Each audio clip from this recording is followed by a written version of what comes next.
திரு கார்கேயை பார்த்தாரு, கேஜரிவாலை பார்த்தாரு, அதெல்லாம் காழ்ப்புணர்ச்சி கொண்டு இப்போ ஆளுங்கட்சி தாக்குது அவர் அப்படின்னு சொல்லி ஒரு பொய்க்கூற்று வைக்கிறாங்க.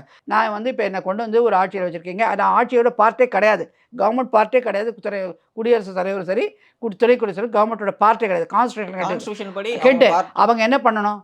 சரி, நாங்கள் இன்றைக்கி ஒரு முடிவு எடுத்திருக்கோம்னாக்கா, தினம் பிஸ்னஸ் அட்வைசரி கமிட்டி நடத்துகிறீங்க, அந்த கமிட்டியில் திரு முருகன் அவர்கள் வந்திருக்கார், உங்கள் ரெப்ரசன்டேஷன் வந்திருக்கு, அவர் போய் சொல்லியிருப்பார். இது மாதிரி வந்து இவர் அவர்கிட்ட முருகன்கிட்ட சொல்லியிருக்கலாம், மாண்புமிகு இணையமைச்சர் தகவல் தரத்துறை திரு முருகன்கிட்ட பேசின போது, இந்த மாதிரி எனக்கு ஒரு எண்ணம் இருக்குது, எனக்கு ஏதோ திடீர்னு உடம்பு முடியாத இருக்குது, கண்டினியூ பண்ணவங்க ப்ரெஷர் தாங்கலை, ஒரு முடிவில் இருக்க, நீங்கள் வந்து தயவு செய்து இந்த விஷயத்தை உங்கள் கவர்மெண்ட்டுக்கு கொண்டு போய் சேருங்கன்னு ஒரு வார்த்தை சொல்லிடுறேன்.